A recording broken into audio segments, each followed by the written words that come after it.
নমস্কাৰ আপোনালোকক স্বাগতম জনাইছো ৱে টু সাকসেছলৈ আজি আপোনালোকৰ বাবে আমি লৈ আহিছো মোষ্ট ইম্পৰ্টেন্ট 500 জেনাৰেল নলেজৰ অন্তিমটো খণ্ড আমি আজি অন্তিমটো খণ্ডত উপনীত হৈছোহি আজিৰ খণ্ডটোৰ সৈতে 500টা জেনাৰেল নলেজৰ কোৱেশ্চন আনসাৰ কমপ্লিট হ'ল এই প্ৰশ্নসমূহ অসমৰ সকলো ধৰণৰ গভৰ্ণমেণ্ট জব আৰু অসমৰ সকলো ধৰণৰ এন্ট্ৰেন্স এক্সামিনেশ্যনৰ বাবে অতি দৰকাৰী আপোনালোকে এই প্ৰশ্নসমূহ চাবলৈ নাপাহৰিব আহকচোন আজিৰ প্ৰশ্নকেইটা আলোচনা কৰোঁ প্ৰথম অসমীয়া কথাছবিখনৰ নাম কি প্ৰথম অসমীয়া চলচ্চিত্ৰখনৰ নাম হৈছে জয়মতী এখন ছবি 1935 চনত প্ৰকাশ পাইছিলে 1935 চনত মুক্তি লাভ কৰিছিলে সাহিত্য একাডেমী বঁটা লাভ কৰা অসমীয়া পুথিখনৰ নাম কি সাহিত্য একাডেমী বঁটা লাভ কৰা অসমীয়া পুথিখনৰ নাম বনফুল আৰু ইয়াৰ ৰচক যতীন্দ্ৰনাথ দুৱৰা প্ৰথম অসমীয়া ছপা পুথিখনৰ নাম কি প্ৰথম অসমীয়া ছপা পুথিখনৰ নাম হৈছে ধৰ্মপুস্তক আৰু এই পুথিখনৰ ৰচক আত্মাৰাম শৰ্মা অসমৰ প্ৰথম শিশু আলোচনীখনৰ নাম কি অসমৰ প্ৰথম শিশু আলোচনীখনৰ নাম হৈছে লৰা বন্ধু এখন প্ৰকাশ পাইছিলে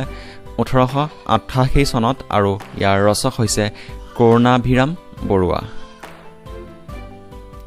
ভাৰতৰ প্ৰথম চলচ্চিত্ৰ নিৰ্মাতা কোন ভাৰতৰ প্ৰথম চলচ্চিত্ৰ নিৰ্মাতা দাদা চাহেব ফালকে অসমীয়া ভাষাৰ প্ৰথম মিনি আলোচনীখনৰ নাম কি অসমীয়া ভাষাৰ প্ৰথম মিনি আলোচনীখনৰ নাম হৈছে বিন্দু অসমীয়া ভাষাত প্ৰথম ব্যংগ আলোচনীখনৰ নাম কি অসমীয়া ভাষাত প্ৰথম ব্যংগ আলোচনীখনৰ নাম হৈছে কাৰ্টুন অসম সাহিত্য সভাৰ প্ৰথম মহিলা সভানেত্ৰী কোন অসম সাহিত্য সভাৰ প্ৰথম মহিলা সভানেত্ৰী হৈছে নলিনীবালা দেৱী অসমৰ ৰাজ্যিক জলচৰ জন্তুবিধৰ নাম কি অসমৰ ৰাজ্যিক জলচৰ জন্তুবিধৰ নাম হৈছে শিহু উত্তৰ পূৰ্বাঞ্চলৰ কোনখন ৰাজ্যৰ জনমূৰি আটাইতকৈ বেছি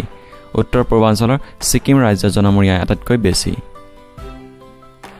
অসমৰ সৰ্বোচ্চ পৰ্বত শ্ৰেণীটোৰ নাম কি অসমৰ সৰ্বোচ্চ পৰ্বত শ্ৰেণীটোৰ নাম হৈছে বৰাইল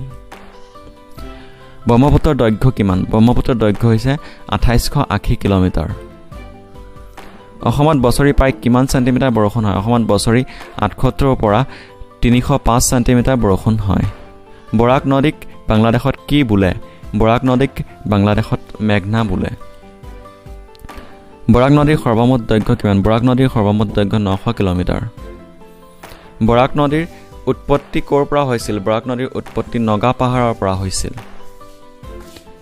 অসমত বৰ্তমান সময়ত কিমানখন হস্তি সংৰক্ষিত বনাঞ্চল আছে অসমত বৰ্তমান সময়ত 5খন হস্তি সংৰক্ষিত বনাঞ্চল আছে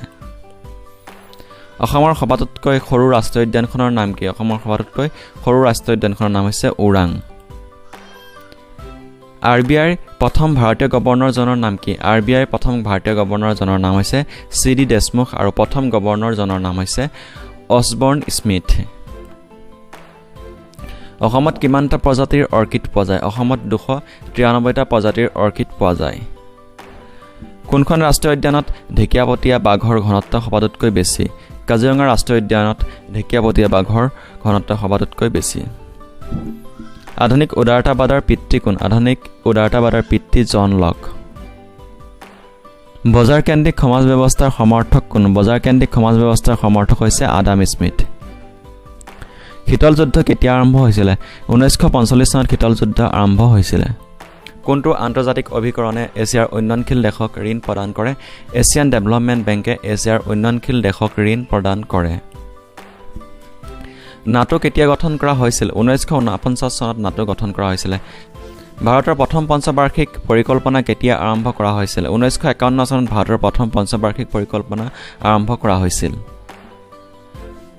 কোনখন ৰাজ্যত সৰ্বাধিক লিগনাইট পোৱা যায় তামিলনাডুত সৰ্বাধিক লিগনাইট পোৱা যায় জাতীয় আয় নিৰ্ধাৰণ কৰে সামগ্ৰীৰ উৎপাদন আৰু সেৱাই জাতীয় আয় নিৰ্ধাৰণ কৰে সামগ্ৰীৰ উৎপাদন আৰু সেৱাই ভাৰতত পৰীক্ষামূলকভাৱে কিমান চনত টেলিভিছন প্ৰচাৰ সেৱা প্ৰৱৰ্তন কৰা হৈছিল 1959 চনত পৰীক্ষামূলকভাৱে ভাৰতত টেলিভিছন প্ৰচাৰ সেৱা প্ৰৱৰ্তন কৰা হৈছিল ভাৰতৰ প্ৰথম দূৰদৰ্শন কেন্দ্ৰ ক'ত স্থাপিত হৈছিল ভাৰতৰ প্ৰথম দূৰদৰ্শন কেন্দ্ৰ দিল্লীত স্থাপিত হৈছিল সেই দূৰদৰ্শন কেন্দ্ৰটো হৈছে ডিডি নেশ্যনেল আৰু 1959 চনত স্থাপিত হৈছিল প্ৰথম অসমীয়া কথা কবিতাৰ ৰচক কোন যতীন্দ্ৰনাথ দুৱৰা প্ৰথম অসমীয়া কথা কবিতাৰ ৰচক প্ৰথম অসমীয়া গদ্য সাহিত্যৰ লেখক কোন প্ৰথম অসমীয়া গদ্য সাহিত্যৰ লেখক ভট্টদেৱ অসমীয়া চুটি গল্পৰ জনক কোন লক্ষ্মীনাথ বেজবৰুৱা অসমীয়া চুটি গল্পৰ জনক প্ৰথম অসমীয়া গল্প সংকলনখনৰ নাম কি লক্ষ্মীনাথ বেজবৰুৱাৰ সুৰভি প্ৰথম অসমীয়া গল্প সংকলন প্ৰথম অসমীয়া ভাষাৰ ব্যাকৰণ ৰচয়িতা কোন প্ৰথম অসমীয়া ভাষাৰ ব্যাকৰণ ৰচয়িতা হৈছে ৰবিনসন 1839 চনত এই ব্যাকৰণ ৰচনা কৰিছিল অসমীয়া ভাষাত প্ৰথম অভিধান ৰচয়িতা কোন অসমীয়া ভাষাত প্ৰথম অভিধান ৰচয়িতা ব্ৰনসন 1867 চনত এই অভিধান ৰচনা কৰিছিল অসমীয়া ব্যাকৰণক আধুনিক ৰূপ দিওতা প্ৰথমগৰাকী ব্যক্তিৰ নাম কি হেমচন্দ্ৰ বৰুৱা অসমীয়া ব্যাকৰণক আধুনিক ৰূপ দিওতা প্ৰথমগৰাকী ব্যক্তিৰ নাম হেমচন্দ্ৰ বৰুৱা প্ৰথম অসমীয়া ছপা উপন্যাস কি প্ৰথম অসমীয়া ছপা উপন্যাস হৈছে লাহৰী 1992 চনত এই উপন্যাসখন প্ৰকাশ পাইছিল আৰু ইয়াৰ ৰচক পদ্মনাথ গোহাঁই বৰুৱা আহোমসকলৰ আদি ৰজা কোন আছিল আহোমসকলৰ আদি ৰজা হৈছে চুকাফা আহোমসকলৰ শেষৰজন ৰজা কোন আছিল আহোমসকলৰ শেষৰজন ৰজা স্বৰ্গদেউ পুৰন্দৰ সিংহ আহোমসকলে কিমান বছৰত অসম শাসন কৰিছিল আহোমসকলে 600 বছৰত অসম শাসন কৰিছিল আহোম আৰু মোগলৰ মাজত হোৱা শেষ ৰণখনৰ নাম কি আছিল আহোম আৰু মোগলৰ মাজত হোৱা শেষ ৰণখনৰ নাম এটাখলি এই ৰণখন হৈছিল 1682 চনত হস্তি বিদ্যাৰ্ণৱ কাৰ ৰচনা হস্তি বিদ্যাৰ্ণৱ সুকুমাৰ বৰকায়থৰ ৰচনা প্ৰথম অসমীয়া ৰঙীন ছবিখনৰ নাম কি প্ৰথম অসমীয়া ৰঙীন ছবিখনৰ নাম কি প্ৰথম অসমীয়া ৰঙীন ছবিখনৰ নাম হৈছে ভাইটি অসমৰ কাক অৰণ্য মানৱ বুলি কোৱা হয় অসমৰ যাদৱ পায়ঙক অৰণ্য মানৱ বুলি কোৱা হয় জালিয়ানাবাগৰ হত্যাকাণ্ড কেতিয়া সংঘটিত হৈছিল 13 এপ্ৰিল 1919 চনত জালিয়ানাবাগৰ হত্যাকাণ্ড সংঘটিত হৈছিল জনপ্ৰিয় উপন্যাস মেৰী জীয়ৰীৰ লেখকগৰাকীৰ নাম কি জনপ্ৰিয় উপন্যাস মেৰী জীয়ৰীৰ লেখকগৰাকীৰ নাম হৈছে ৰজনীকান্ত বৰদলৈ আৰু ৰজনীকান্ত বৰদলৈক উপন্যাস সম্ৰাট বুলিও কোৱা হয় অসমৰ ৰাজ্যিক গছৰ নাম হুলুং গছক অসমৰ ৰাজ্যিক গছ বুলি কোৱা হয় এয়াই আছিলে 500 জেনেৰেল নলেজৰ অন্তিম খণ্ডটোৰ 50টা কুৱেশ্যন এনসাৰ এই প্ৰশ্নসমূহ অসমৰ সকলো ধৰণৰ গভৰ্ণমেণ্ট জবৰ এক্সামিনেশ্যন আৰু অসমৰ সকলো ধৰণৰ এন্ট্ৰেন্স এক্সামৰ বাবে অতি দৰকাৰী এই প্ৰশ্নসমূহ আপোনালোকে চাবলৈ নাপাহৰিব এই প্ৰশ্নসমূহৰ পৰা কমন এক্সামত আহিবই মই বসা কুৱেশ্যনসমূহ আপোনালোকৰ বাবে লৈ আহিছোঁ আপোনালোকে